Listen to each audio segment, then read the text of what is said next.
안녕하십니까. 훌륭교사 우인석입니다. 자, 유튜브에 용접 관련한 아주 기초적인 그 이론 문의가 심심치 않게 들어와서 오늘은 용접 이론에 대해서 간단히 좀 영상에 담아보려고 합니다.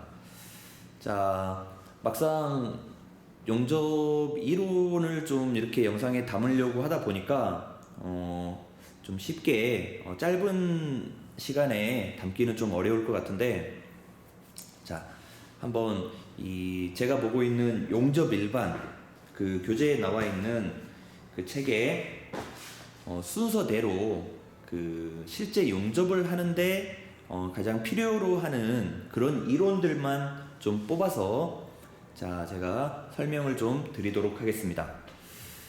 자, 그러면 자, 여기 칠판에다가 제가 좀 적어 놨는데, 가장 먼저 이 용접의 원리를 한번 보도록 하겠습니다. 자, 용접의 원리. 자, 용접의 원리를 여기 책에 보면, 자, 가장 핵심적인 것만 좀 뽑아서 제가 읽어 드리겠습니다.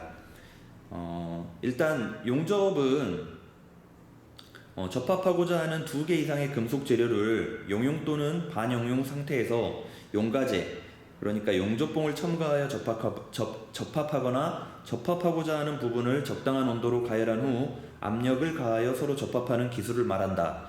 금속과 금속의 원자 간 거리를 충분히 적금시키면 금속 원자 간의 인력이 작용하여 스스로 결합하게 된다. 그러나 금속의 표면에는 매우 얇은 산화피막이 덮여있고 울퉁불퉁한 요철이 있어 상온에서 스스로 결합할 수 있는 1cm의 1억분의 1 정도, 10의 마이너스 8승cm까지 접근시킬 수 없으므로 전기나 가스와 같은 여론을 이용하여 접합하고자 하는 부분의 산화피막과 요철을 제거하므로 금속 원자 간의 영구 결합을 이루는 것을 용접이라 한다. 자, 이것이 용접의 원리입니다. 자, 여기서 핵심 포인트는 금속과 금속의 원자를 10의 마이너스 8승cm만큼 가까이, 서로와 서로를 가까이 근접시키게 되면 둘 사이에 인력이 작용하고, 그 인력은 거리가 좁아지면 좁아질수록, 가까워지면 가까워질수록 더 반비례적으로 끌어당기는 힘이 더 세진다는 그런 이야기입니다. 결국 쇠와 쇠 표면에는 산화피막, 우리가 보이지 않는, 볼 수 없는 그런 녹이나 기타 이런 요철, 눈에 보이지 않아 아주 매끄러워 보이지만 그 와중에도 자세히 현미경이나 이런 걸로 들여다보면 서로와 서로를 아무리 가까이 붙이려고 해도 10의 마이너스 8승cm만큼 가까이 할 수 없을 만큼 이 중간중간에 요철이 있다는 겁니다. 그래서 그러한 산화피막이나 요철을 제거하기 위한 방법으로 제일 좋은 방법이 용융시키는 것이 제일 좋다고 나와 있는 겁니다. 그 용융을 시키기 위해서는 쇠를 녹여야 되는데 열이 필요합니다. 그런데 그 열을 발생시키기 위한 열원으로 가장 흔하게 전기를 사용하는데, 우리가 그 전기를 사용해서 하는 용접을 전기 용접이다, 이렇게 이야기합니다. 그래서 그 전기라고 하는 열원을 사용해서 쇠를 용융시키고, 그 용융을 시키면서 이 요철이나 표면, 철의 표면에 있는 산화피막을 제거하고 이 쇠와 쇠, 그래서 원자와 원자 간의 거리를 10의 마이너스 8승cm만큼 근접시켜주면 둘 사이에 큰 인력이 작용해서 서로가 영구 결합하게 된다. 자, 이것이 용접의 원리입니다. 자, 그러면 용접의 원리를 알았으면 또 뭘 볼까요? 용접의 종류를 한번 보도록 하겠습니다. 자, 용접의 종류. 흔히 우리가 용접을 배우게 되면 저기 보이시는 SMAW 또는 GTAW, GMAW, 그리고 이 아래 보시면 FCAW, 그리고 MEG 이 정도까지 보실 수 있습니다. 물론 이 외에도 용접의 종류가 더 많습니다. 더 많지만 흔하게 주위에서 볼 수 있는 용접 방법으로는 지금 보신 6가지 종류가 가장 일반적이라고 볼 수 있습니다. 이 중에서도 더 범용 용접, 가장 일반적인 용접은 여기 SMAW입니다. 정확한 명칭은 SMAW, 영어로 Shield Metal Arc Welding. 자, 한국말로 하면 쉴드, 피복 금속 아크 용접입니다. 하지만 우리가 예전부터 이 용접법을 현장에서 아크 용접이다, 전기 용접이다 이렇게 불렀기 때문에 우리 귀에는 전기 용접 또는 아크 용접이 친숙하지만 정확하게 책이 표시되어 있는 이 용접법의 종류로는 피복 금속 아크 용접이라고 하셔야 될 것 같습니다. 자, 그리고 두 번째, 좀 더 첨가할까요? 쉴드 메탈 아크 웰딩, 이걸 읽을 때는 SMAO 이렇게 읽으시면 됩니다. 그리고 피복 금속 아크 용접은 우리가 흔히 이 용접봉이라고 하는 심선을 피복제가 감싸고 있는 용접봉, 그래서 그 용접봉은 전기도 흘려주면서 자기의 몸, 용접봉 자체가 타 들어가는 용극식입니다. 용극식. 그렇게 해서 우리가 흔하게 볼 수 있는 용접봉을 사용하는 그런 용극식 용접 방법의 하나입니다. 자, 두 번째로 GTAW, 여기는 G 가스 텅스텐 아크 웰딩입니다. 자, 이거는 우리가 흔하게 저기 가스 텅스텐 아크 웰딩 중 가스, 자, 먼저 봤던 SMAO는 쉴드 메탈, 피복제가 입혀져 있는 용접봉을 사용해서 용접을 하면 용접부의 쇠가 용융된 상태에서 산화가 된다. 이거는 쇠로서의 어떤 기능을 완전히 상실했다. 더 이상 쇠가 아니다. 이렇게 보시면 됩니다. 근데 일반적으로 고체 상태였을 때 쇠가 산소와 만나면 아주 작은 산화가 일어납니다. 그게 우리가 흔히 말하는 스테인입니다. 스테인, 녹이 발생하게 되는데, 이거는 시간이 경과함에 따라서 서서히 녹이 조금씩 증가하는 반면에 이 쇠 자체가 녹는 점에 도달해서 용융이 된 상태에서 산소를 만나게 되면 이 깊이가 관계가 없이 전체적으로 아주 폭발적인 산화가 일어납니다. 그래서 용접을 하는 데 있어서 이 쇠가 가장 취약해져 있는 용융된 상태였을 때에 어떻게 이 산화를 방지할 수 있을까는 용접에 있어 아주 중요한 부분입니다. 자, 산화는 산소와 결합하는 거고, 질화는 질소와 결합해서 어떤 반응을 하는 걸 말합니다. 그래서 산소와 결합하는 걸 산화. 그래서 용접을 할 때 용접부를 잘 보호하지 못하게 되면 무조건 산화가 일어나는데, 여기 먼저 보셨던 쉴드 메탈 아크 웰딩은 용접봉 심선에 둘러싸여져 있는 피복제가 아크 열에 의해서 쇠도 녹지만 그 피복제도 함께 녹아서 무거운 쇳물은 아래로 가라앉히고 가벼운 피복제가 용융된 그 물은 위에 떠 올라서 그 물이 쇳물과 산소를 만날 수 없도록 중간에 피복제가 녹은 물이 슬래그가 되어서 보호를 해줍니다. 그래서 이 피복 금속 아크 용접은 이 슬래그가 보호를 해주고, 그 아래 가스 텅스텐 아크 웰딩은 이 가스가 보호를 해줍니다. 근데 이 가스 텅스텐 아크 웰딩은 불활성 가스, 영어로는 이널트 가스라고 해서, 불활성은 뭐냐면 아무리 주위에 어떠한 것들이 와서 우리 같이 화합을 하자, 뭔가 반응을 해보자 이렇게 이야기를 해도 묵묵무답입니다. 반응이 없습니다.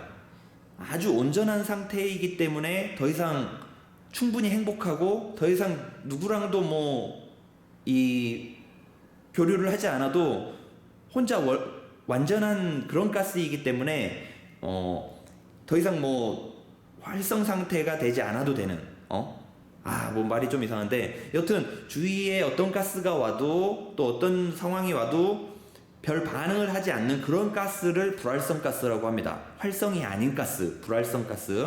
그 중에 좀 이 공기, 산소보다 좀 무거운 가스들을 보호가스로 사용을 하는데, 이때 사용하는 가스는 GTAW, GTAW에서 사용하는 가스는 아르곤 가스가 되겠습니다.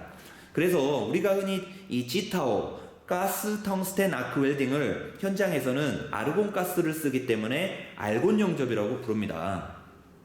그래서 우리가 알곤 용접이다 이렇게 부르고, 또 다른 말로는 티그라고도 합니다. 티그는 T, 텅스텐, I, inert, G, 가스, 이렇게 해서 텅스텐을 사용하고 그리고 불활성 가스를 사용하는 용접이 티그다 이 말인데, GTAW가 티그고 티그가 GTAW입니다. 자, 이렇게 생각하시면 되고, SMAW와 GTAW를 같이 비교를 해보면 SMAO와 GTAW를, SMAO는 스패터, 용접을 하면서 불똥이 많이 튀고, GTAW는 스패터가 튀지 않고 슬래그가 없습니다. 아주 깨끗한 용접이라고 볼 수 있고, SMAO에 비해 GTAW는 모재의 그 티크니스, 두께가 더 얇은 0.8T까지도 수동으로 용접을 할 수 있습니다. 자, 그 아래 한번 보도록 하겠습니다. GMAO라고 읽습니다. GMAO는 가스 메탈 아크 웰딩입니다.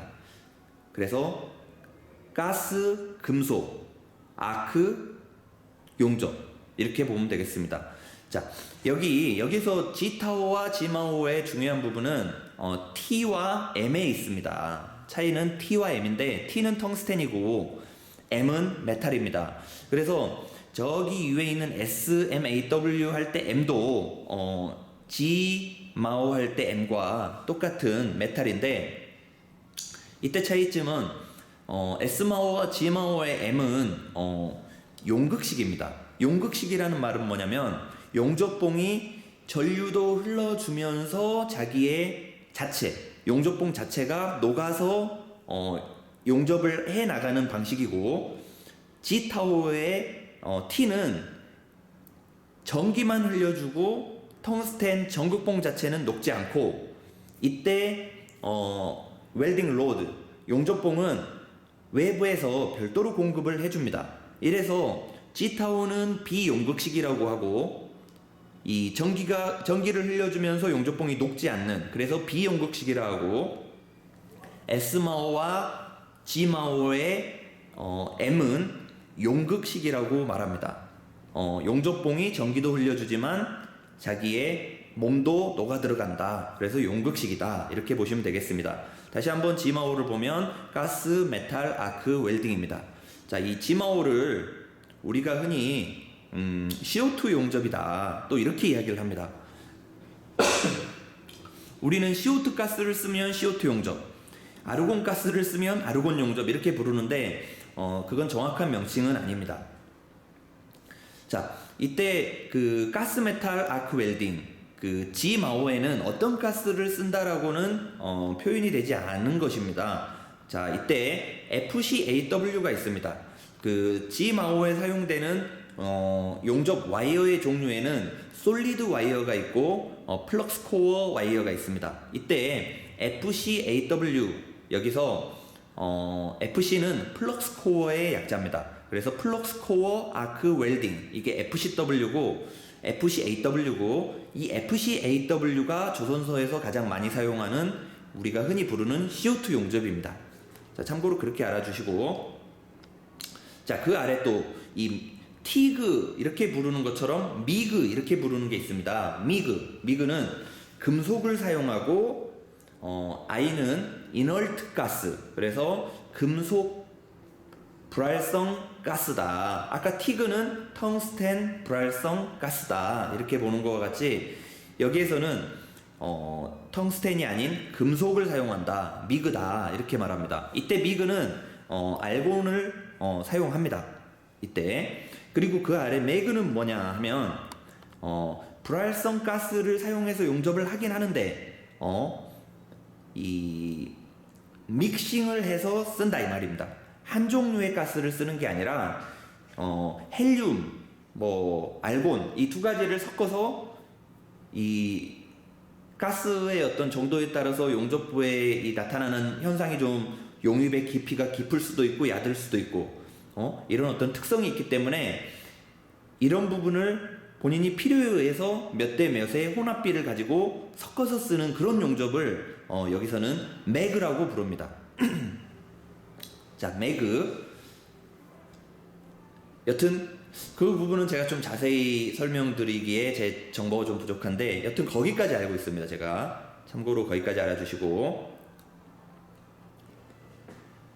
자, 그 다음에 방금 전에도 설명드렸지만 용접봉과 전극봉을 한번 보겠습니다. 전극봉 말 그대로 이 전기만 흘려보내주는 전극봉입니다. 자, 방금 전에 봤듯이 G타오, 아르곤 용접 G타오에서 사용하는 텅스텐 전극봉이 해당이 되겠습니다. 이거는 비용극식 용접인 G타오에 사용되는 텅스텐, 토륨 2%짜리 그런 전극봉을 말합니다. 그리고 용접봉 보겠습니다. 용접봉은 흔하게 우리가 용가제라고도 말합니다. 용가제. 전기를 흘려보내주지는 않지만 용접을 하는 데 있어서 첨가되는 그런 걸 용접봉이라고 합니다. 근데 아크 용접에서는 이 용접봉이 전기도 흘려보내주면서 이 첨가도 되는 그런 것이 되겠죠. 그래서 아크 용접에서는 용극식, 티그 용접에서는 비용극식, 이렇게 보시면 되겠습니다. 자, 용접 자세 한번 보도록 하겠습니다. 용접 자세.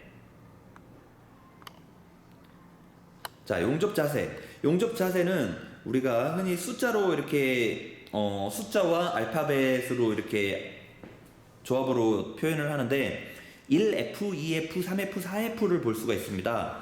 이때 F는 이 필렛이라고 하는 겁니다. 필렛은 하나의 그 용접 이음의 종류 중에 하나인데 필렛은 필렛은 여튼 1F는 아래보기 필렛이고 2F는 수평 필렛이고 3F는 수직 필렛, 4F는 위보기 필렛, 이렇게 보시면 되겠습니다. 그리고 여기 1G, 2G, 3G, 4G, 5G, 6G가 있습니다. 이때는 G는 베벨링, 한마디로 말해서 그루브 가공이 되어 있는 모재에 용접을 하는 그런 그 용접에 이름을 붙여놓은 겁니다. 1G는 그루브 용접인데 아래보기, 2G는 그루브 베벨 가공되어 있는 용접인데 수평, 3G는 그루브 가공되어 있는 용접인데 수직 자세로, 4G는 그루브가 가공이 되어 있는데 위보기 자세로, 5G는 파이프의 경우 그루브 가공이 되어 있는 수평 고정 자세, 그리고 6G는 그루브 가공이 되어 있는 45도 경사 자세, 파이프 용접에 주로 쓰죠. 자, 이렇게 그루브 가공이 되어 있을 때 G를 붙인다. 그리고 우리나라에서는 주로 F, 아래 보기, 수평, 그래서 플랫 포지션, F, H, 호리젠탈 포지션, V, vertical 포지션, OH, 오버헤드 포지션, AP, all 포지션, 이렇게 해서 자세를 알려주고 있습니다. 자, 그 다음에 용접 이음의 종류를 한번 보도록 하겠습니다. 자, 용접 이음의 종류는 어떠한 그 쇠가 됐든 두 부재가 서로 용접을 하고자 한다면 이 이음을 형성하게 되어 있습니다. 그리고 그 두 이음 사이에는 용접선, 하나의 선을 맞닿는 선이 발생되게 되어 있습니다. 그걸 용접선이라 하고, 흔히 우리가 맞대서 하는 용접을 맞대기, 그리고 또 모서리와 모서리를 하는 것을 모서리 이음, 그래서 맞대기 이음, 모서리 이음, 그리고 필렛 이음, 겹치기 이음, 이렇게 되겠습니다. 자, 이 부분은 제가 저 앞에 가서 손으로 좀 설명을 드리도록 하겠습니다.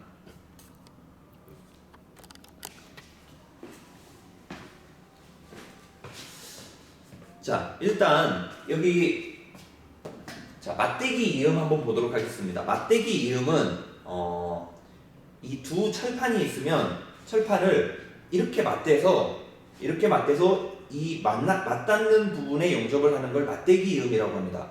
맞대기 이음. 맞대기 이음에는 이 그루브 가공, 베벨링 가공을 하지 않는 I형 맞대기가 있고 또는 이렇게 베벨링 가공을 해서 V형 맞대기가 있습니다.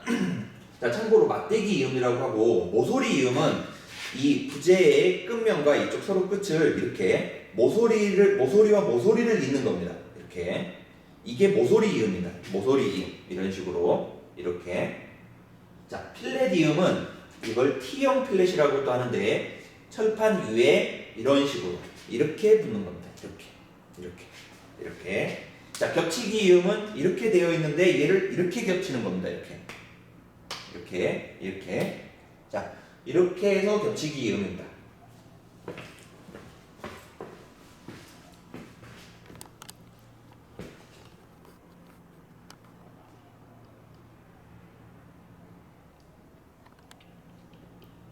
자, 다음으로 용접 전류에 사용되는 극성의 좀 종류를 한번 보도록 하겠습니다. 일단 이 교류 용접기가 있습니다. 교류. 그 용접기 전원으로 들어가는 거를 1차측 전원이라고 하고, 용접기에서 이 실제 용접하는데 사용될 전류를 만들어서 내보내는 홀더와 그라운드를 연결하는 곳을 2차측 전원이라고 합니다. 근데 여기서 말하는 용접 전류의 극성이라는 거는 실제 용접에 사용되는 그 전류의 종류를 말하는 겁니다.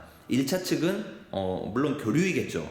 발전기를 사용하지 않는 이상 220V 교류 또는 380V 교류 또는 440V 교류 이걸 사용할 텐데, 그 교류 전기를 1차측으로 받아들여서 2차측 용접기를 통해서 나오는 전기는 교류가 될 수도 있고 직류가 될 수도 있는데, 직류에는 역극성과 전극성이 있습니다. 자, 흔히 아크 용접, S마호를 할 때는 교류 용접과 직류 용접이 있습니다. 각각의 용접, 교류와 직류는 특성이 있습니다. 아크는 교류가 더 안정적이고 아크 발생은 직류가 더 쉽고, 이제 그 부분은 책에 정확하게 이렇게 좀 적어져 있으니까 인터넷에 좀 찾아보셔도 될 것 같습니다. 자, 직류에 역극성과 전극성이 있는데 기본적으로 이건 알아주셔야 됩니다. 왜냐, 우리가 G타워를 할 때는 이 텅스텐 전극봉 자체가 녹아 들어가지 않기 때문에 토치 쪽에 열이 많이 오면 안 됩니다. 자, 근데 책에 역극성과 전극성의 차이는, 전극성은 모재 쪽에 그라운드 쪽에 플러스를 걸어주고 토치 쪽에 마이너스를 걸어줍니다. 이게 전극성인데 G타워는 전극성을 사용합니다. 그 이유는 텅스텐 전극봉이 녹아 들어갈 필요가 없어서 거기에 열을 많이 줄 필요가 없는 겁니다. 결국 모재에 플러스를 걸어줘서 플러스 쪽이 100% 중에 70%의 열이 발생하고 텅스텐 쪽에는 30% 정도의 열이 발생한다고 책에 나와 있는데, 결국 G타워는 텅스텐이 녹아 들어갈 필요가 없기 때문에 모재에 플러스를 걸고 토치에는 마이너스를 건다, 이렇게 알아주시면 되겠습니다. 역극성은 반대로 이 토치에는 플러스를 걸고 모재 쪽에 그라운드 쪽에는 마이너스를 거는 걸 역극성이라고 합니다. G타워, 티그 용접을 할 때는 역극성으로 하면 안 되겠죠. 참고로 그렇게 알아주시면 되겠습니다. 역극성과 전극성, 극성을 모재와 토치 사이에 어떤 극성을 어디에 거느냐에 따라서 역극성과 전극성이 있습니다. 그리고 G타워일 경우에는 교류 전류를 가지고 알루미늄을 용접할 수가 있습니다. 참고로 알아주시고, 자, 또 뭐를 볼까요?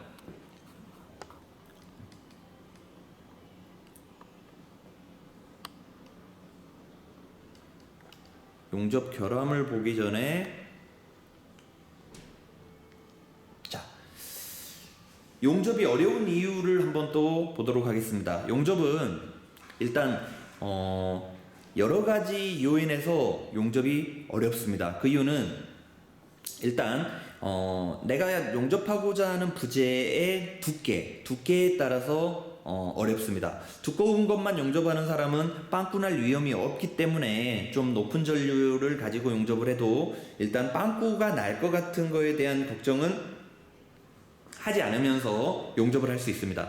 하지만 얇은 박판, 저기 박판이라고 쓰여져 있죠. 박판의 경우는 얇은 판, 3mm 미만의 판을 이야기하고 후판은 3mm 이상 또는 6mm 이상의 두꺼운 판을 후판이라고 합니다. 얇을 박, 두꺼울 후. 자, 그래서 이 부재의 두께에 따른 충분한 경험이 있지 않으면 두꺼운 걸 하던 사람은 얇은 걸 하기가 어렵고, 또 얇은 걸 하던 사람은 두꺼운 거를 사실 또 잘 적응 못하는 게 사실입니다. 그래서 용접을 전체를 전부 잘한다는 거는 굉장히 어려운 일이다 말할 수 있습니다. 그리고 방금 전에는 이 모재의 두께에 따른 용접의 어려움이라고 치면, 이번에는 자, 여기 판이 있고 플레이트, 판, 파이프 이렇게 두 종류가 우리가 용접을 하다 보면 볼 수 있습니다. 결국 판재만 용접을 하던 사람은 파이프를 용접하기에는 어렵습니다. 또 파이프만 용접하던 사람도 막상 판재를 하려고 하면 또 어려울 수 있습니다. 이래서 판이냐 파이프냐에 따라서 용접의 경험이 또 다양하게 있어야겠습니다. 자, 그리고 이 용접이 어려운 이유는 재질에 있습니다. 재질에 따라 녹는 점 또는 어떤 냉각되는 어떤 특성, 그리고 또 이 크랙이 발생할 수 있는 특성, 또 기타 용접 방법이 조금씩 주의를 기울여야 되는 부분들이 다를 수 있습니다. 그거는 재질에 따른 겁니다. 그래서 우리가 흔히 볼 수 있는 철, 그래서 탄소강, 우리가 일반 철의 탄소의 함유량이 몇 프로면은 저탄소강, 또 몇 프로면은 중탄소강, 또 많이 포함돼서 좀 더 포함되면 고탄소강 이렇게 되는데, 그리고 그 가장 일반적인 저탄소강, 중탄소강, 고탄소강에 기타 다른 어떤 크롬이나 니켈 또는 구리 이런 걸 첨가를 하게 되면 우리가 흔히 알로이, 합금이라고 부릅니다. 합금. 스테인레스 또한 합금의 하나이고, 그래서 이 철이 아는 그 외의 어떤 분류를 비철금속이라고 하는데, 스테인레스도 비철금속이죠. 스테인레스는 말 그대로 스테인이 녹입니다. 녹. 레스는 거의 없다는 뜻이고, 쉽게 말해서 녹이 거의 없는 쇠를 우리는 스테인레스라 부릅니다. 그래서 가격으로 보면은 일반 저탄소강, 우리가 말하는 연강, 흔히 볼 수 있는 철이 가격이 싸기 때문에 용접을 그걸로 연습을 많이 합니다. 근데 그것만 연습을 해가지고는 이 재질이 좀 바뀌게 되면은 약간의 적응해야 되는 시간이 좀 필요하리라고 보고, 누군가 옆에 코칭을 해주지 않으면 선뜻 새로운 재질을 쉽게 성공을 하기는 쉽지 않습니다. 그 재질마다의 알고 나면 별거 아닌 노하우가 있습니다.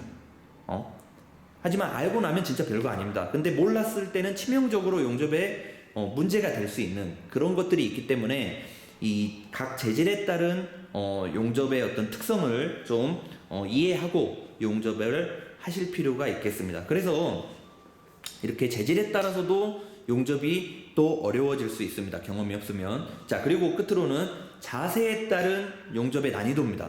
아래 보기일 때는 쉽겠죠.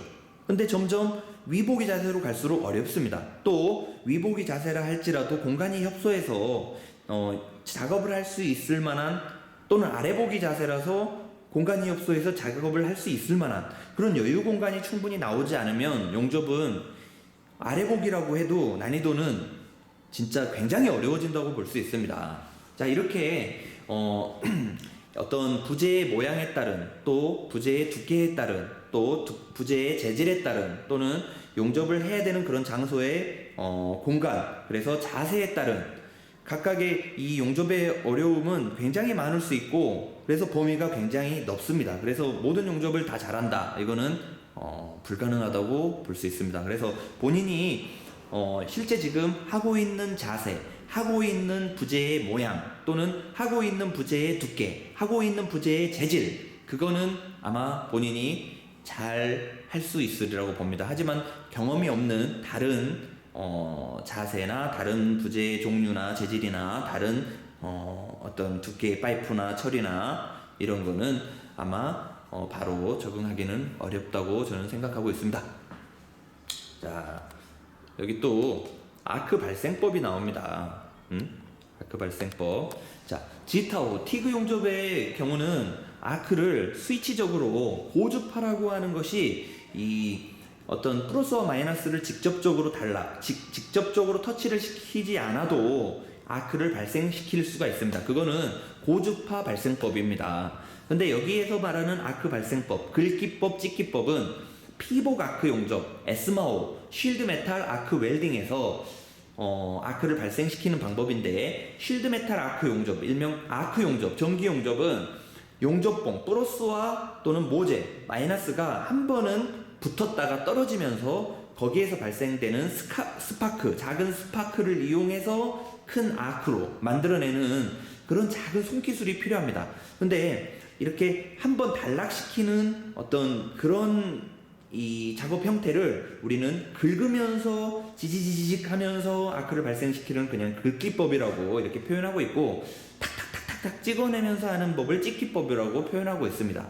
물론 뭐가 더 쉽다 어렵다 이렇게 표현할 수는 없지만 본인이 잘 되는 게 물론 쉽겠죠. 하지만 책에도 나와 있고 많은 사람들이 하는 이야기는 긁기법이 처음에 초보자가 접근하기에 쉽다, 찍기법이 더 어렵다 이렇게 이야기를 하고 있습니다.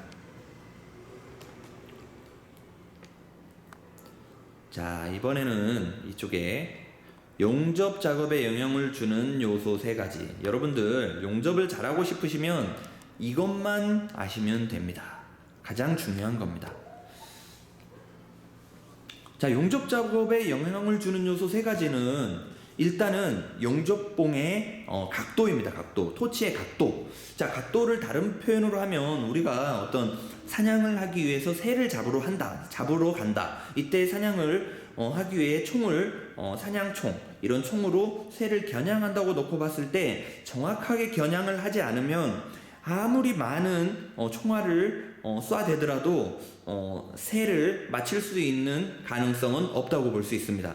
그만큼 용접봉의 각도는 중요합니다. 정확하게 내가 녹이고자 하는 곳을 용접봉 각도를 컨트롤해서 정확하게 겨냥을 해줘야만이 우리한테 주어진 짧은 시간 내에 원하는 곳을 녹이고 또 녹이고, 그렇게 해서 한 덩어리를 만들고 우리는 용접선을 따라서 계속적으로 그러한 작업을 녹이고 만들고 하면서 앞으로 우린 용접선을 따라서 용접을 진행할 수 있는 겁니다.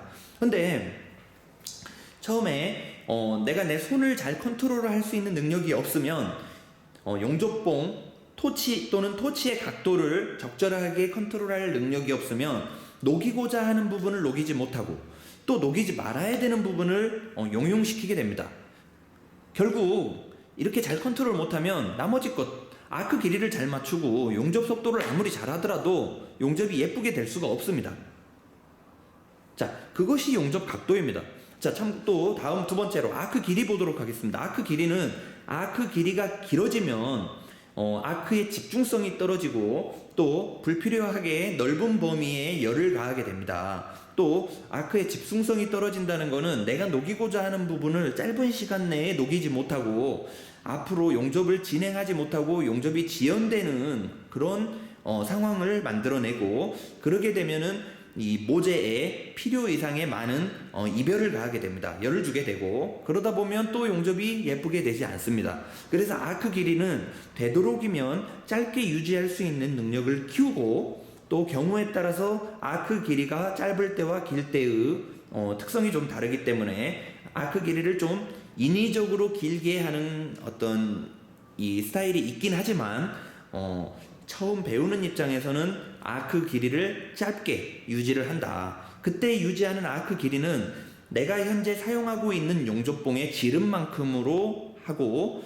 또 그 지름보다도 더 작을수록 아크의 집중성은 좋다. 이렇게 보시면 되겠습니다. 그래서 티그 용접, 그래서 G타워 GTAW 가스 텅스텐 아크 웰딩의 경우는 2.4파이 웰딩 로드 용접봉을 용가제를 사용했을 때 약 아크 길이는 2.4mm를 정도 생각을 하시면 되겠습니다.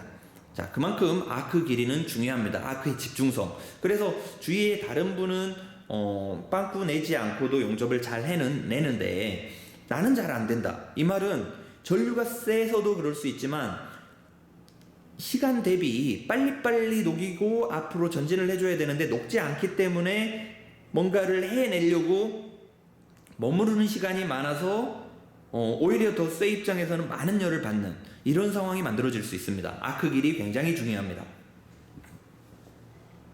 자, 그리고 이 용접 작업에 영향을 주는 요소 세 가지 중에 가장 어려운 게 용접 속도입니다. 용접 속도.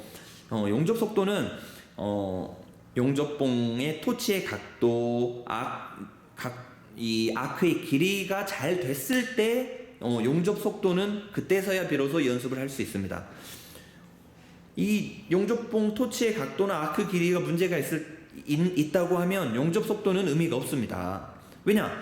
잘 녹아서 용융이 되고 융합이 되지 않은 상태에서 앞으로 가면 뭐 할 겁니까?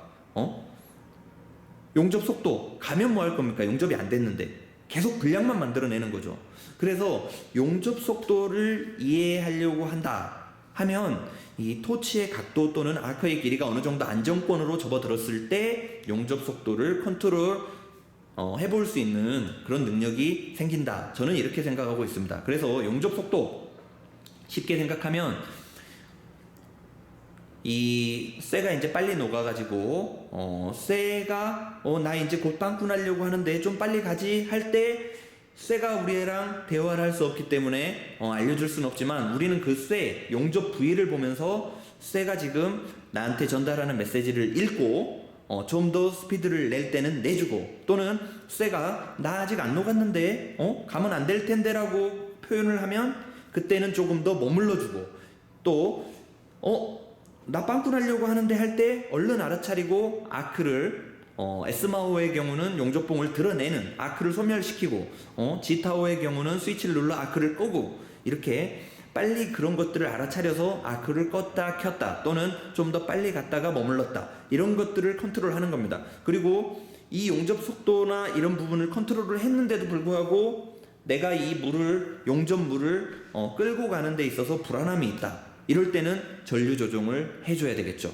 아무리 손으로 컨트롤로 하려고 해도 잘 안 될 때는 가서 용접기 자체에서의 전류를 조정을 해줘야 되겠죠. 결국 용접을 잘한다고 하는 거는 이 용접봉의 각도 또는 토치의 각도 그리고 아크의 길이 그리고 용접 속도 이 세 가지를 적절하게 전부 컨트롤하고 이리 했을 때만 용접 비드가 잘 나온다. 그래서 용접을 잘하는 방법은 이 세 가지를 잘 컨트롤하는 거다. 이렇게 이야기할 수 있습니다. 자, 그리고 또 이쪽에 한번 보도록 하겠습니다.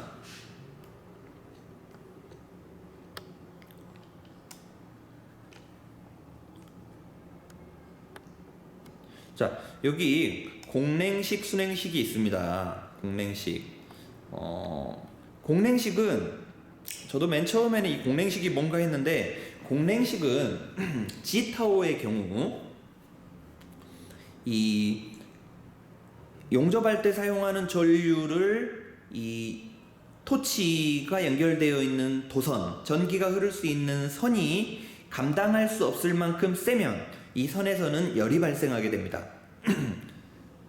근데 그 열을 그냥 아무런 조치 없이 이렇게 그냥 대기 중에 식힌다. 아무런 장치가 없으면 공냉식입니다. 그 토치에서 나는 열을 저는 맨 처음에 용접기를 식히는 방식이 뭐 공기에 팬이 달려 있어서 공냉식이다.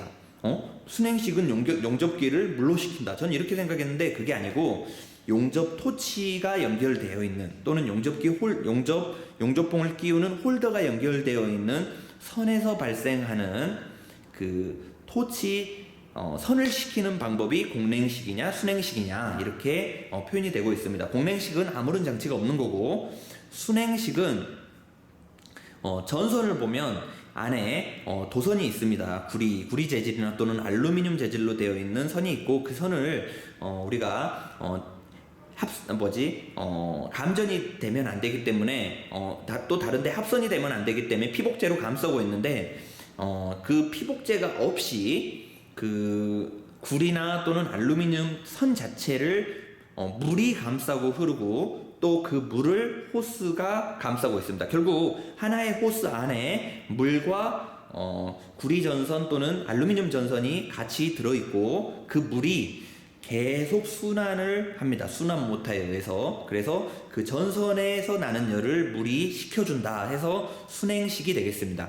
결국 순행식은 공냉식보다 전선의 굵기를 좀 약하게 낮은 걸 쓸 수 있습니다. 참고로 순행식을 사용하는데 순행장치가 고장이다. 이거는 100% 용접 홀더나 이 전선에 열이 발생해서 토치가 망가지게 되어 있습니다. 도선이 고무하고 늘러붙는 현상은 100% 일어납니다. 그래서 순행식 장치를 사용할 때는 순행식 장치를 잘 관리를 하실 필요가 있습니다.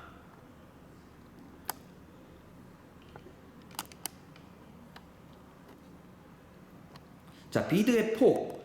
자, 사용 용접봉 지름의 3배 또는 4배. 이 말은 뭐냐면 용접을 처음 배우게 되면은 용접 비드를 겉에 마무리 지은 걸 보면은 한 번에 마무리를 짓는 것도 있고 또는 2번, 3번, 4번, 5번을 짓는 것도 있는데 그거의 기준은 뭐 특별히 누가 정한다 이렇게 볼 수는 없지만 현장에 그 작업을 지시하는 또는 요청하는 원하는 사람의 이 요구를 좀 100% 적용을 시켜주는 게 좋겠죠. 하지만 그런 요구 조건이 없다고 가정했을 때는 책에는 이렇게 나와 있습니다. 비드의 폭은 현재 용접을 하는데 사용하고 있는 용접봉 지름의 3배 또는 맥시멈 4배 정도로 해라.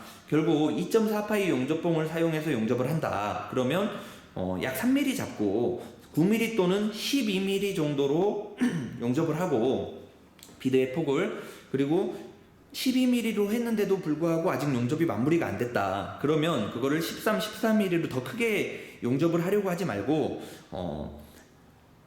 이 2번의 마무리를 짓는다거나 또는 3번의 1패스, 2패스, 3패스로 마무리를 짓는다. 이렇게 생각을 하시면 되겠습니다. 자, 그리고 여기 산화지라 용접을 하는데 쇠가 용융됐을 때 산소와 만나면 산화, 질소와 만나면 질화. 그리고 여기 용접기 사용률이 있습니다. 용접기 사용률. 용접기를 사용하게 되면은 용접기 아마 명판에 용접기 설명이 되어 있는 용접기 자체 명판에 용접기 사용률이 있습니다. 용접기 사용률은 10분을 기준으로 합니다. 10분. 용접기 사용률이 40%다. 이거는 10분을 기준으로 했을 때 4분은 용접을 하고 6분은 쉬어줘야 된다 이 말입니다. 근데 이때 용접기 사용률은 전격 전류를 알아야 됩니다. 이때 사용률은 전격 전류로 용접을 했을 때의 이야기입니다. 전격 전류가 300A다. 근데 현재 우리가 용접을 하는데 300A를 쓰면서 용접을 한다고 했을 때는 사용률을 지켜줘야 됩니다. 300A로 사용했을 때 사용률이 40%다. 이 말은 10분 중 4분을 용접을 했으면 6분을 쉬어줘야만이 용접기에서 나는 열이 식는, 냉각되는 시간을 준다. 이렇게 볼 수 있습니다. 그래서 이 허용 사용률은 뭐냐 하면 실제 300A를 놓고 용접할 일은 또 많지는 않습니다. 우리가 흔히 학원에서 또는 현장에서 용접을 하다 보면 이 지타오, 티그 용접의 경우 스테인레스는 약 50A에서 한 100A, 120A 사이면 충분히 용접을 할 수 있는 걸로 알고 있고, 또 일반 철의 경우도 한 6, 70A에서 200A를 넘지 않는 또는 250A를 넘지 않는 전류로 충분히 용접을 할 수 있습니다. 그래서 300A로 용접을 했을 때는 사용률이 40%라고 하면 4분 용접하고 6분 쉬어야 되는데 300A가 아닌 250A로 하게 되면 꼭 4분을 쉬지 않아도 또는 5분, 6분 용접하고 5분을 쉴 수 있다 이런 개념입니다. 그래서 허용 사용률은 책에 나와 있는 공식을 이용해서 우리가 구하게 되면 알 수 있습니다. 자, 나중에 제가 전격 전류 또는 허용 사용률 구하는 거를 따로 한번 만들어 올려보도록 하겠습니다. 그리고 차광률이 있습니다. 차광률이는 흔히 그 용접을 할 때 용접 불빛을 보는데 눈이 안 나빠지냐 이런 질문 하시는데, 우리가 태양에서의 오는 어떤 나쁜 광선을 좀 피하고자 선글라스를 쓴다고 보면 용접을 할 때는 이 차광유리를 이용해서 용접부를 우리는 바라보면서 용접을 할 수 있습니다. 이 차광유리는 번호로서 이 차광도를 나타내고 있는데, 흔히 일반적인 눈 시력이 1.0 정도 되는 사람은 지타오 용접을 할 때 약 10번 또는 11번 정도를 사용합니다. 그리고 시력이 조금 더 나빠질수록 9번호를 사용하기도 하고 하는데, 기본적으로 차광 유리의 선택은 사용 전류의 세기에 따라 빛의 세기가 더 세지기 때문에, 전류가 세지면 빛도 세지기 때문에 그 빛이 세질수록 차광 유리의 번호를 높은 걸 선택한다, 이렇게 생각하시면 되겠습니다.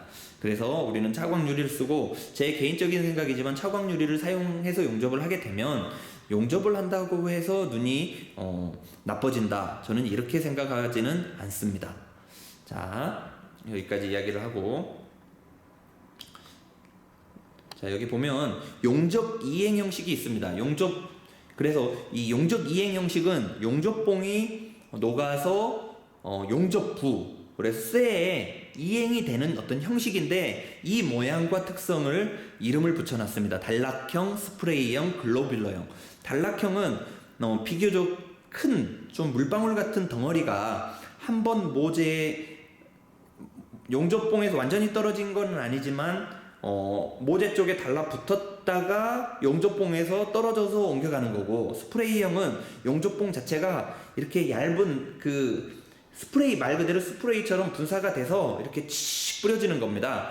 대부분 이 스프레이형은 지마오, FCAW 이 대전류를 사용하지만 용접봉 자체는 아주 가는 1.2파이나 뭐 이런 가는 용접봉을 사용하는 데에서 나타납니다. 그래서 CO2 용접에서 스프레이형이 나타납니다. 그리고 또 글로뷸러형이 있습니다. 글로뷸러형은 우리가 티그 용접을 할 때, 지타오 티그 용접을 할 때 용접봉을 샘물에 녹아있는 용융풀에 터치를 시켜서 넣는 방법이 아니라 아크 쪽에다가 용접봉을 들이밀게 되면 녹은 용접봉 물이 그 아크 기류를 따라서, 또는 그 자기장의 어떤 그 자성에 따라서 용접부 쪽으로 탁 띡띡 소리를 내면서 옮겨가는, 그게 글로뷸러형입니다. 이렇게 참고로 이렇게 알아두시고, 자, 철의 녹는 점, 용융점은 아마 1570도 정도 됩니다. 철의 녹는 점. 그리고 철도 끓을 수 있다는 것도 한번 생각해 보시기 바랍니다. 끓는 점은 약 2800도씨, 2900도씨 정도로 알고 있습니다. 그래서 꼭 마스크를 쓰셔야 됩니다. 철이 끓게 되면 우리가 흔히 물이 끓으면 기체가 된다는 걸 알지만, 철이 끓으면 이 철이 뭐가 되겠습니까? 저는 철이 끓는 거를 제가 뭐 눈으로 보고 증명을 할 수는 없지만, 철이 끓으면 철 역시도 기체가 되는데, 우리가 그거를 용접을 하면서 아무래도 들이마시지 않겠습니까? 알 수는 없지만 무조건 이 방진 마스크를 꼭 착용해야 되는 이유가 또 여기에 있습니다. 자, 참고로 알아두시고,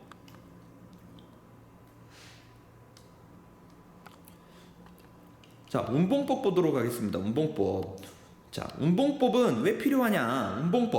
운봉법은 비드의 폭을 좀 더 넓게 이렇게 하기 위해서 움직여서 그 두께만 넓은 폭을 만들어내는 데에도 있지만, 쇳물이 높은 곳에서 낮은 쪽으로 흘러내리려고 하는 그런 성질, 또는 중력에 의한 어떤 쇳물의 특성, 이런 것을 조금 더 이 이치에 맞게 운영을 하기 위해서 각 자세별로 사용하는 운봉법이 다릅니다.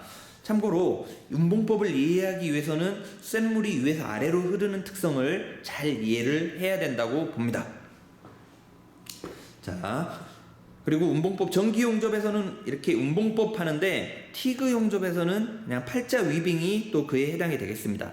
자, 용접을 배우고자 한다면 첫째, 자, 용접기 기능을 아셔야 되겠죠. 여기는 지타오 티그 용접기의 경우 설명을 드리고 있습니다. 무, 일회, 반복, 스폿, 후기가스, 초기전류, 크레이터 전류, 가스 체크, 업슬루프, 다운슬루프, 펄스, 자, 이런 것들을 먼저 알고, 그 다음에 두 번째, 용접부의 산화의 원인 및 방지 방법. 자, 용접부가 아까 쇠는 평상시에는 아주 단단하고 강한 강철의 느낌이지만 우리 용접사들이 쇠를 녹이게 되면 쇠는 한없이 여립니다. 이때 산화하고 만나게 되면 쇠는 완전히 쇠로서의 기능을 잃고 우리 비스켓처럼 푸석푸석해집니다. 이렇게. 그래서 녹을 때의 산소하고의 만남을 어떻게 방지할 거냐가 용접에 굉장히 중요한데, 피복아크 용접의 경우는 피복제를 녹은 물이 쇳물은 가라앉히고 가벼운 그 피복제 녹은 물은 위로 떠올라서 용접부를 보호한다 그랬고, 지타오와 같은 경우는 산소보다 무거운 비중을 가지고 있는 아르곤가스를 용접부에 계속적으로 공급을 해주면서 용융이 됐다가 냉각될 때까지 용접부를 보호를 해주고, 또 FCAW 이 G마오 가스 메탈 아크 웰딩과 같은 경우에는 CO2 가스를 사용해서 산소화의 차단을 막아주기도 하고, 또는 아르곤 가스를 써서 막아주기도 하고, 또는 아르곤 또는 헬륨 가스를 섞어서 써서 막아주기도 합니다. 이렇게 용접부의 산화를 방지를 하는 거 굉장히 중요합니다. 그리고 스테인레스 스틸 같은 경우에는 일반 카본 스틸, 저탄소강, 중탄소강에 비해서 산화에 더욱 취약합니다. 그렇기 때문에 이 파이프 내면에 사람이 들어가서 용접을 할 수 없기 때문에 바깥 외부 표면 쪽에서 용접을 하지만 내부에서도 용접을 한 것과 같이 우리가 백비드 또는 이면 비드를 내게 되어 있습니다. 근데 스테인레스 용접을 할 때 내부에서, 그러니까 외부에서 용접을 할 때는 우리가 아르곤가스나 기타 피복제 녹은 슬래그가 보호를 해주지만, 내부에서 산소하고의 만남을 우리가 이 방지를 어떤 조치를 해주지 않으면 내부에서 산화가 일어나기 때문에 스테인레스에서 아주 치명적입니다. 그래서 파이프 내부에 산화를 방지하기 위한 방법으로 우리는 퍼지라고 씁니다. 퍼지는 사전을 찾아보면 어떤 이 공간 내에 무엇인가를 빼내는 그런 것을 퍼지라고 합니다. 그래서 이때 퍼지는 뭐냐, 산소를 빼내고 그 외에 용접부를 보호할 수 있는 가스, 그래서 아르곤가스나 또는 질소가스를 넣어주는 겁니다. 그 파이프 내에. 이런 걸 퍼지 용접이라고 합니다. 스테인레스 용접에서는 퍼지 용접을 꼭 해줘야 되겠습니다. 하지만 또 그렇게 중요한 부분이 아니면 퍼지 용접을 하지 않고 일상생활에서 아크나 용접을 하기도 합니다. 또 그렇게 사용을 하기도 하고, 중요한 부분에 있어서 아주 산화를 100% 방지를 하고자 한다면 무조건 퍼지를 해줘야 되겠습니다. 자, 용접기의 어떤 전류의 조정 굉장히 중요하겠죠. 전류의 조정, 본인이 손으로 컨트롤할 수 없는 범위 내의 전류는 무조건 조정을 해야 되겠습니다. 전류 조정은 크게 두 가지로 볼 수 있습니다. 가접 전류는 실제 용접을 하는 전류의 약 30% 정도 세게 놓는다. 그 이유는 순간적으로 녹여서 가접부 쇳물은 적게, 녹는 건 정확하게 녹여야 되기 때문에 그렇습니다. 그리고 용접 전류를 세팅을 잘해야 되겠죠. 그리고 얇은 부재와 두꺼운 부재를 용접을 할 때는 얇은 부재의 기준을 둬서는 안 되고, 두꺼운 부재가 녹는 그 점의 기준을 둬서 전류를 설정하고, 만약에 그렇게 설정했다면 얇은 쪽은 빵꾸 나는 걸 걱정하고 두꺼운 쪽은 녹지 않을 그런 걸 걱정을 하면서 용접을 해나가고 전류 조정을 해줘야 되겠습니다. 그리고 아까 토치의 각도를 설명하는 데 있어서 작업각과 진행각이 있고, 용접 작업에 주는 요소 굉장히 중요한 부분입니다. 용접 실기 연습에 이 세 가지는 약 100%를 차지한다고 볼 수 있습니다. 굉장히 중요합니다. 용접봉, 토치의 각도, 아크의 길이, 용접 속도, 이 세 가지를 여러분이 배우고자 학원에 오는 것입니다. 자, 비드, 예쁜 비드가 뭐냐 물어보시는데, 비드의 폭이 일정하고 비드의 높이가 일정하고 비드의 진직도, 비드가 반듯하게 용접선을 따라서 가는 것을 말하겠죠. 자, 그리고 티그 용접의 경우 G타오, 가스 텅스텐 아크 웰딩 티그 용접의 경우는 팔자 위빙이 있습니다. 팔자 위빙은 영어로는 컵 워킹이라고 해서 세라믹 노즐, 그 컵이 모재 표면을 이렇게 굴러다니면서 용접을 하는 건데, 이 용접의 장점은 아크 길이 또는 토치의 각도를 일정하게 유지하는데 아주 탁월합니다. 그래서 이 용접부의 어떤 파이널 비드 또는 캐패스 마무리를 짓는 데 있어서 팔자 위빙으로 마무리를 짓게 되면 비드가 되게 화려합니다. 그래서 예쁜 비드를 만들고자 할 때 마무리를 질 때는 무조건 팔자 위빙을 쓴다. 그래서 티그 용접을 하는 데 있어서 팔자 위빙은 굉장히 중요하다, 이렇게 볼 수 있습니다. 그리고 이 그리기, 손가락 지지법이라고 하는데, 이거는 세라믹 노즐을 모재 표면에 대지 않고 하는 용접법을 말합니다. 이때 세라믹 노즐을 바닥에 댈 때와 대지 않을 때에 어떤 차이가 있느냐? 큰 차이는 사용 전류의 세기에 있습니다. 팔자 위빙, 세라믹 노즐을 모재에 대고 걸어갈 때는 모재가 용융이 됐다, 냉각이 되는 이 속도가 굉장히 중요합니다. 왜냐? 냉각이 돼야만이 내가 이 그 컵, 세라믹 노즐이 걸어갈 수가 있는데, 아직 냉각이 안 됐는데 거길 걸어가게 되면 이 용접이 결함이 발생하고 용접도가 엉망이 되겠죠. 그래서 센 전기를 쓰고 싶어도 특정 이상의 센 전기를 사용하면서 용접을 할 수 없는 게 팔자 위빙입니다. 그래서 용접 속도가 느리겠죠. 근데 손가락 지지법 그리기는 세라믹 노즐이 모재에 대지 않고서 얼마든지 속도를 조금 빠르게 늦게 손으로 조정을 할 수 있기 때문에 팔자 위빙에 비해 더 센 전류를 사용해서 용접을 할 수 있습니다. 그래서 주로 우리가 용접을, 파이프 용접의 경우 루트 패스 또는 핫 패스 또는 우리가 펄스 패스, 이렇게 백비드 용접을 할 때는 이 손가락 지지법을 사용하지 않죠. 왜냐? 정밀하게 용접을 해야 되고 아크 길이 또 토치의 각도를 잘 유지해야 되기 때문에 팔자 위빙은 아니지만 세라믹 노즐을 모재 표면에 대고 하는 용접을 사용합니다. 자, 그지만 두 번째, 세 번째, 네 번째, 다섯 번째 중간에 파이널 비드와 캡패스와 핫패스를 제외한 나머지 중간층, 살을 채우는 용접을 할 때는 이 센 전기를 사용해서 되도록이면 잘 녹이면서 좀 빨리 녹이는 이런 방법을 쓰기 때문에 손가락 지지법 또는 우리가 그리기라고 부르는 그런 용접 방법을 사용합니다. 자, 여러분, 여기 크레이터 처리 굉장히 중요합니다. 이 티그 용접기에는 크레이터 처리를 할 수 있는 기능이 들어 있습니다. 이때 이 크레이터 처리는 뭐냐 하면 용접을 할 때 용접 부재의 두께, 이 두께 전체가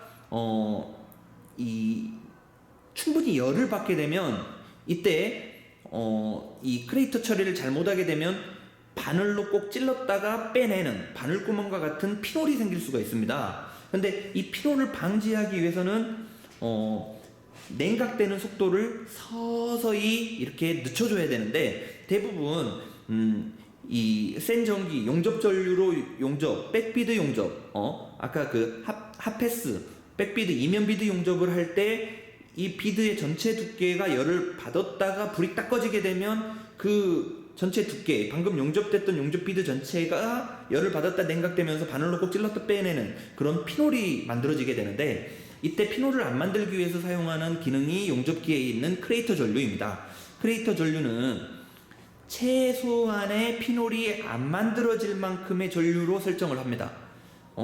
그래서 아주 작은 용융풀이 만들어질 정도의 전류를 설정을 하고, 그리고 다운슬루프라고 있습니다. 다운슬루프는 용접 전류에서 이 크레이터 전류로 떨어지는 데 걸리는 시간을 설정하는 건데, 이거 두 가지를 가지고 한마디로 용접 이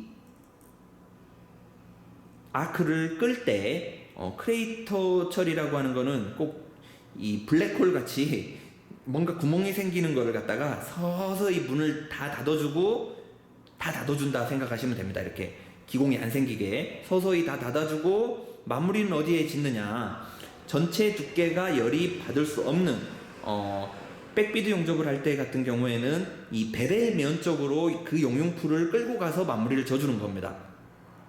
그렇게 되면 이 수직으로 관통하는 그 비드 전체가 열을 받은 게 아니기 때문에 이제 아크가 꺼져도 수직을 관통하는 홀이 안 생기는 겁니다. 그래서 결론적으로 안전한 그 베벨면 쪽으로 이 최소한의 용융풀, 피놀이 생기지 않는 그 용융풀이 생길 만큼의 전류를 크레이터 전류로 설정한 다음에 그 전류를 이용해서 안전한 곳으로 끌고 가서 이 모재 전체가 열을 받지 않는 그런 안전한 부위에서 아크를 끊어주는 게 크레이터 처리입니다. 말로만 설명을 하기가 좀 어려운데 좀 이렇게 생각을 해주시고, 궁금한 부분은 또 따로 카카오톡으로 문의 주시기 바랍니다. 자,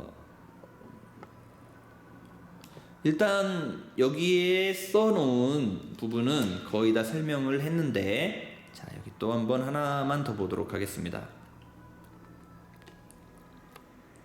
자, 여기 용접봉, 우리가 흔히 용접봉을 사러 갔을 때 뭐 용접봉 뭐 주세요 이렇게 이야기를 해야 될 텐데 좀 난감하죠. 뭐 주세요 어떻게 이야기할 겁니까 이거.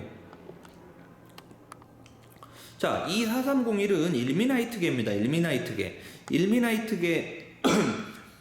그리고 24313은 고산화 티탄계입니다. 그리고 24316은 저수소계입니다. 이때 이 저수소계냐 고산화 티탄계냐 일미나이트계냐의 차이는 여기 이 01 또는 여기 13 또는 여기 16입니다. 16. 이때는 여기 2라고 하는 거는 전기 용접봉이라는 뜻입니다. 2 일렉트 로드의 약자입니다. 그래서 여기 43은 뭐냐면 인장강도입니다. 인장강도. 그리고 01은 피복제의 계통이고, 여기 43 또한 인장강도고, 여기 43 또한 인장강도입니다. 그래서 우리가 여기 저수소계 용접봉이다 하는 것은 24316입니다.